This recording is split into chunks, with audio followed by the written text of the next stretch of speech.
ಬಂಧುಗಳೇ, ಹೇಗಿದ್ದೀರಿ ಎಲ್ಲರೂ? ಓಂ ನಮಃ ಶಿವಾಯದ ಮತ್ತೊಂದು ವಿಡಿಯೋಗೆ ನಿಮ್ಮೆಲ್ಲರಿಗೂ ಸ್ವಾಗತ.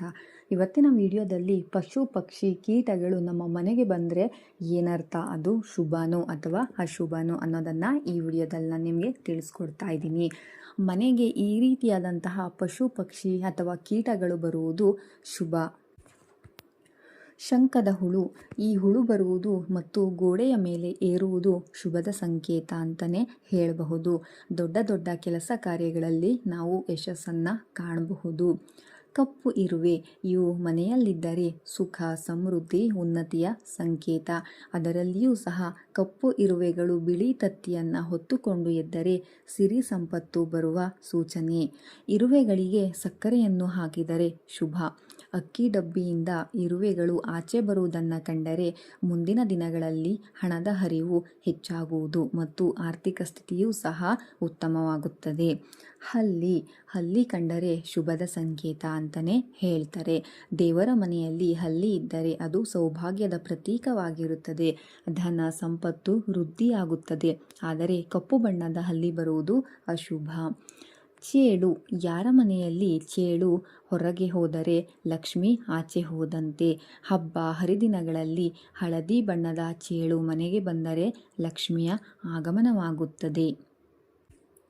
ಬೋರಂಗಿ, ಮನೆಗೆ ಕಪ್ಪು ಬಣ್ಣದ ಬೋರಂಗಿ ಬರುವುದು ಶುಭದ ಸೂಚಕ ಮತ್ತು ಬೇಗನೆ ವಿವಾಹಕ್ಕೆ ಸಂಬಂಧಿಸಿದ ಸಮಾಚಾರ ಸಿಗುವುದು. ಅದನ್ನು ಹೊಡೆಯಬಾರದು, ಏಕೆಂದರೆ ಇದು ಕೆಟ್ಟ ಸಮಯ ದೂರವಾಗಿರುವ ಸಂದೇಶವನ್ನು ತಂದಿರುತ್ತದೆ. ಅದು ಮನೆಗೆ ಬಂದು ಹೋದರೆ ಒಳ್ಳೆಯ ಜೀವನ ಪ್ರಾರಂಭವಾಗುವ ಸೂಚನೆಯಾಗಿರುತ್ತದೆ.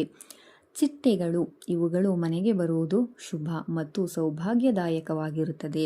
ಒಳ್ಳೆಯ ಸಮಾಚಾರವನ್ನು ಸಹ ತಂದಿರುತ್ತವೆ.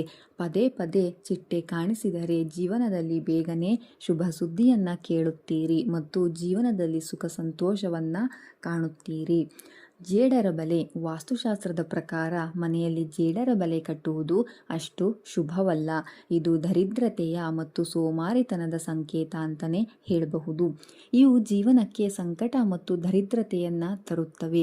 ಇದರಿಂದಾಗಿ ಲಕ್ಷ್ಮೀ ದೇವಿಯ ಕೋಪಕ್ಕೂ ಸಹ ನಾವು ಗುರಿಯಾಗುತ್ತೇವೆ. ಆದ ಕಾರಣ ಜೇಡರ ಬಲೆ ಕಟ್ಟದಂತೆ ಎಚ್ಚರ ವಹಿಸಬೇಕು ಹಾಗೂ ನಿಮ್ಮ ಮನೆಯನ್ನು ಸ್ವಚ್ಛವಾಗಿಟ್ಟುಕೊಳ್ಳಬೇಕು. ಜೇನುಹುಳು ದುರಾದೃಷ್ಟಕ್ಕೆ ಸೂಚಕ. ಹೌದು, ಇದು ಮನೆಯಲ್ಲಿ ಕಟ್ಟಿದರೆ ಅಶುಭ. ಜೀವನದಲ್ಲಿ ಬಹಳ ಕಷ್ಟಗಳನ್ನು ಅನುಭವಿಸಬೇಕಾಗುತ್ತದೆ. ಇದು ಅಪಾಯಕಾರಿಯೂ ಹೌದು. ಗೂಡು ಕಟ್ಟಲು ಪ್ರಾರಂಭಿಸಿದ ತಕ್ಷಣವೇ ತೆಗೆಯುವುದು ತುಂಬ ಒಳ್ಳೆಯದು. ಇಲಿಗಳು, ಇವುಗಳು ಮನೆಯಲ್ಲಿದ್ದರೆ ಜನರ ಬುದ್ಧಿಯ ವಿನಾಶವನ್ನು ಮಾಡುವವು. ಜೊತೆಗೆ ಗಣೇಶನ ವಾಹನವಾದರೂ ಇದು ಅಶುಭಕರವಾಗಿವೆ.